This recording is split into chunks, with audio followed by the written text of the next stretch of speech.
ಇದು ಒಂದು ಹೋಮ್ ರೆಮಿಡಿಯಿಂದ ನಿಮಗೆ ತುಂಬ ವರ್ಷಗಳಿಂದ ಇರುವಂಥ pigmentation, dark spots and even skin tone ಆಗಿರ್ಬೋದು, ಮತ್ತು ನಿಮ್ಮ ಏನು ಸ್ಕಿನ್ ಎಲ್ಲ ಡಲ್ ಆಗಿದೆ ಮತ್ತು ಟ್ಯಾನ್ ಆಗಿದೆ ಅದನ್ನೆಲ್ಲ ನೀವು ಈಸಿಯಾಗಿ ರಿಮೂವ್ ಮಾಡ್ಕೋಬೋದು. ಮತ್ತು ಸ್ಕಿನ್ನನ್ನು ಲೈಟನ್ ಕೂಡ ಮಾಡ್ಕೊಳ್ಬೋದು. ಯಾರಿಗೆಲ್ಲ ಕಪ್ಪಗಿದ್ದೀವಿ ಅವರಿಗೆಲ್ಲ ಸ್ಕಿನ್ನನ್ನು ಲೈಟನ್ ಮಾಡ್ಕೋಬೇಕಂತಿರುತ್ತೆ, ಅವರು ಕೂಡ ಈ ರೆಮಿಡಿನ ಟ್ರೈ ಮಾಡ್ಬೋದು.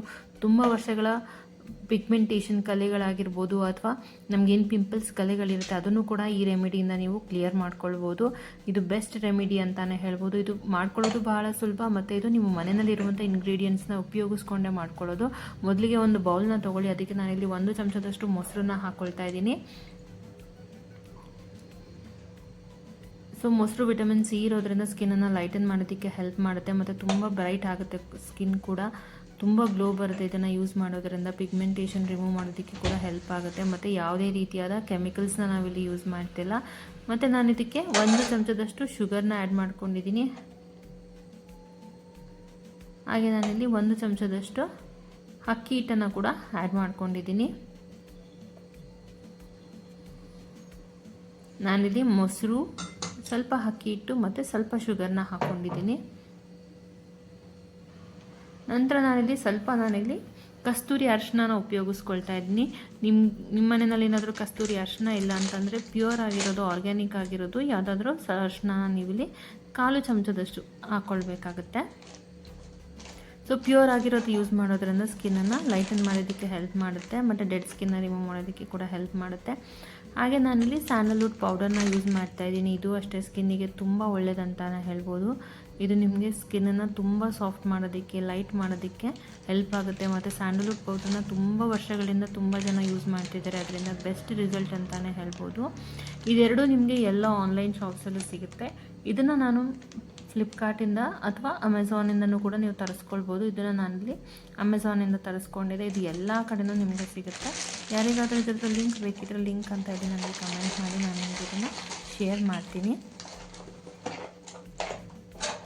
ನೀವು 1 ಪ್ಯಾಕ್ ತೆಗೆದಿಟ್ಕೊಂಡ್ರೆ ನಿಮಗೆ ತುಂಬ ವರ್ಷ ಯೂಸ್ ಆಗುತ್ತೆ. ನಂತರ ಇದನ್ನೆಲ್ಲ ಚೆನ್ನಾಗಿ ಮಿಕ್ಸ್ ಮಾಡ್ಕೋಬೇಕು. ನಾನಿಲ್ಲಿ ಮೊಸರು, ಸ್ವಲ್ಪ ಶುಗರ್, ಹಾಗೆ ನಾನಿಲ್ಲಿ ಅಕ್ಕಿ ಹಿಟ್ಟು ಮತ್ತು ನಾನಿಲ್ಲಿ ಸ್ವಲ್ಪ ಕಸ್ತೂರಿ ಅರಿಶಿನ ಹಾಗೆ ಸ್ಯಾಂಡಲ್ವುಡ್ ಪೌಡರ್ನ ಯೂಸ್ ಮಾಡ್ತಾಯಿದ್ದೀನಿ.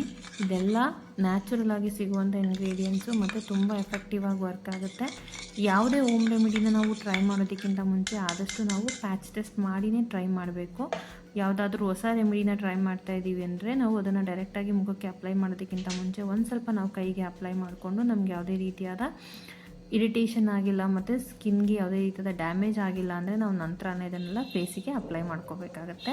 ಇವಾಗ ನಾವು ಲೇಯರ್ ಬೈ ಲೇಯರ್ ಹಾಕ್ಕೊಳ್ತಾ ಚೆನ್ನಾಗಿ ಸ್ಕ್ರಬ್ ಮಾಡ್ಕೋಬೇಕು. ಈ ರೀತಿಯಾಗಿ ಸ್ಕ್ರಬ್ ಮಾಡ್ಕೊಳ್ಳೋದ್ರಿಂದ ಡೆಡ್ ಸ್ಕಿನ್ನ ರಿಮೂವ್ ಮಾಡೋದಕ್ಕೆ ಹೆಲ್ಪ್ ಆಗುತ್ತೆ. ಹಾಗೆ ನಮಗೆ ಏನು ಬ್ಲ್ಯಾಕ್ ಹೆಡ್ಸ್, ವೈಟ್ ಹೆಡ್ಸ್ ಇರುತ್ತೆ ಅದನ್ನೆಲ್ಲ ರಿಮೂವ್ ಮಾಡೋದಕ್ಕೆ ಹೆಲ್ಪ್ ಮಾಡುತ್ತೆ.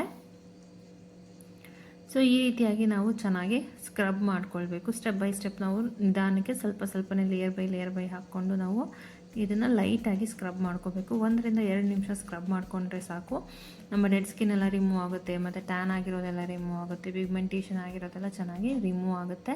ಹಾಗೆ ನಮಗೇನು ಪಿಂಪಲ್ಸ್, ಮಾರ್ಕ್ಸ್ ಎಲ್ಲ ಇರುತ್ತಲ್ಲ ಅದನ್ನೆಲ್ಲ ಕೂಡ ರಿಮೂವ್ ಮಾಡೋದಕ್ಕೆ ಹೆಲ್ಪ್ ಮಾಡುತ್ತೆ.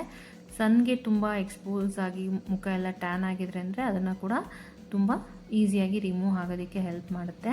ಈ ರೀತಿ ಲೇಯರ್ ಬೈ ಲೇಯರ್ ಹಾಕ್ಕೊಳ್ತಾ ಅದನ್ನು ಸ್ಕ್ರಬ್ ಮಾಡ್ಕೊಂಡಿದ್ದ ನಂತರ 5 ರಿಂದ 10 ನಿಮಿಷ ಇದನ್ನು ಚೆನ್ನಾಗಿ ಡ್ರೈ ಆಗೋದಕ್ಕೆ ಬಿಡಬೇಕು.